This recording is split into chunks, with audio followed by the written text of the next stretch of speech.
सोचिए जरा, एक ऐसे युद्ध का मैदान जहां सामने दुश्मन नहीं, अपने ही लोग खड़े हैं और आपको उनसे लड़ना है, पर दिल है कि मानता ही नहीं। बस यहीं से, इसी संकट से शुरुआत होती है भगवद गीता की। तो चलिए इस महाकाव्य के सबसे नाटकीय मोड़ को समझते हैं। भगवद गीता का पहला अध्याय इसी हैरान कर देने वाले सवाल से शुरू होता है। अर्जुन, वो अर्जुन जिसे कोई हरा नहीं सकता था, अचानक लड़ने से मना कर देता है। आखिर ऐसा क्या हो गया कि एक महान योद्धा ने युद्ध के मैदान में अपने घुटने टेक दिए? चलिए इस बात की तह तक चलते हैं। देखिए, ये लड़ाई कोई गैरों के बीच नहीं थी, बिल्कुल नहीं। ये तो एक ही परिवार के दो हिस्सों के बीच का महायुद्ध था। एक तरफ कौरव और दूसरी तरफ पांडव, दोनों सगे चचेरे भाई, एक ही खून।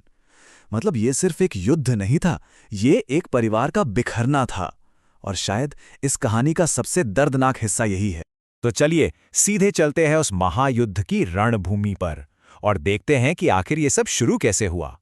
अच्छा, एक बात और, ये पूरी कहानी हम तक पहुंच कैसे रही है?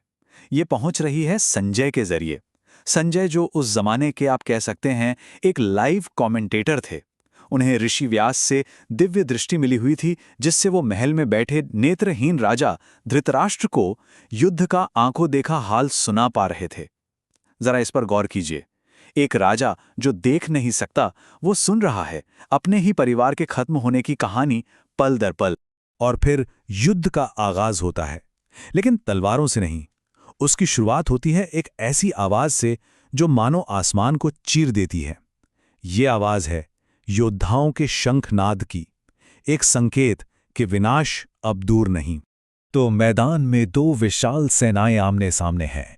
एक तरफ पांडव सेना, जिसमें भीम जैसे योद्धा हैं, और दूसरी तरफ कौरव सेना, जिनकी ढाल बने हैं खुद भीष्म पितामह।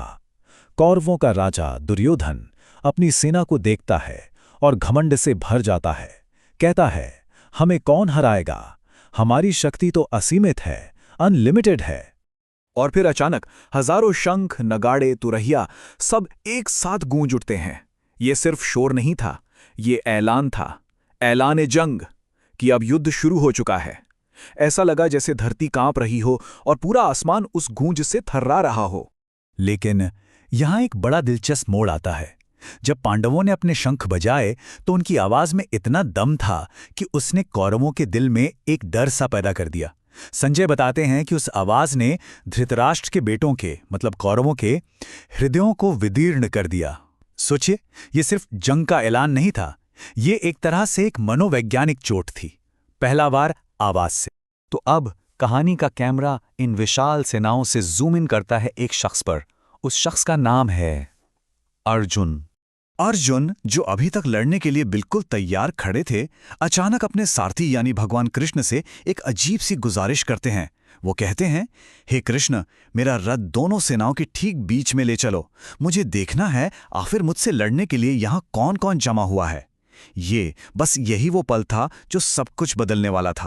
कृष्ण उनकी बात मानते हैं, रथ को ले जाकर ठीक बीच में खड़ा कर देते हैं। और तब अर्जुन देखते हैं, और जो वो देखते हैं ना, वो पूरी कहानी का रुख मोड़ देता है। और बस इसी पल से अर्जुन के अंदर वो निराशा, वो दुख पैदा होता है जिसे हम पहले अध्याय का नाम देते हैं, अर्जुन विषाद योग। अर्जुन ने जब सामने की सेना में देखा तो उन्हें वहां कोई दुश्मन नजर नहीं आया। उन्हें कौन दिखा? अपने दादा भीष्म पितामह, अपने गुरु द्रोणाचार्य, जिन्होंने उन्हें धनुष चलाना सिखाया था, अपने भाई, बेटे, दोस्त, हर चेहरा अपना था। ये वो लोग थे जिनके वो पैर छूते थे, और आज उन्हें उन्हीं पर तीर चलाना था। इस सच का सामना होते ही अर्जुन का शरीर जैसे जवाब दे देता है। उनके हाथ पैर कांपने लगते हैं, गला सूख जाता है, और उनका वो मशहूर गांडीव धनुष, जो उनकी शान था, उनकी पहचान था, वो उनके हाथों से फिसलने लगता है। मतलब सिर्फ उनका मन नहीं, उनका शरीर तक इस युद्ध के खिलाफ बगावत कर रहा था। और इस टूटी हुई हालत में अर्जुन कृष्ण से कहते हैं, हे कृष्ण, मैं अपने ही लोगों को मारकर खुश कैसे रह सकता हूं? क्या फायदा ऐसी जीत का जो अपनों की लाशों पर खड़ी हो? एक पल में जीत का हर मतलब उनके लिए बेमानी हो गया था।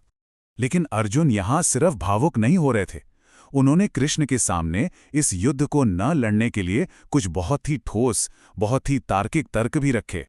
उनके तर्कों को हम 3 हिस्सों में देख सकते हैं। सबसे पहला, पाप का डर, कि अपने ही परिवार वालों को मारना, चाहे वो गलत ही क्यों ना हो, एक भयानक पाप है। दूसरा, कुल का नाश, अगर परिवार के सभी बड़े बुजुर्ग मार दिए गए तो परिवार की जो परंपराएं हैं वो सब खत्म हो जाएंगी। और तीसरा और सबसे अहम, समाज का पतन, जब परंपराएं टूटेंगी तो समाज में अधर्म फैलेगा, जिससे आने वाली पीढ़ियों का भविष्य बर्बाद हो जाएगा। उनकी निराशा, उनका दुख इतना गहरा हो जाता है कि वो कहते हैं, इससे बेहतर तो ये है कि धृतराष्ट्र के बेटे यानी कौरव मुझे निहत्थे को ही मार डालें, मैं लड़े बिना ही मरने को तैयार हूं। मतलब वो इस पाप से बचने के लिए अपनी जान तक देने को तैयार थे। और आखिर में संजय बताते हैं कि इतना कहकर अर्जुन ने अपना धनुष बाण एक तरफ रखा और रथ पर ही बैठ गए, पूरी तरह से शोक में डूबकर। उस एक पल में दुनिया का सबसे बड़ा योद्धा युद्ध शुरू होने से ठीक पहले हार मान चुका था। और बस यहीं से, इसी निराशा के अंधेरे से शुरू होता है भगवान कृष्ण का वो उपदेश जिसे आज पूरी दुनिया भगवद गीता के नाम से जानती है।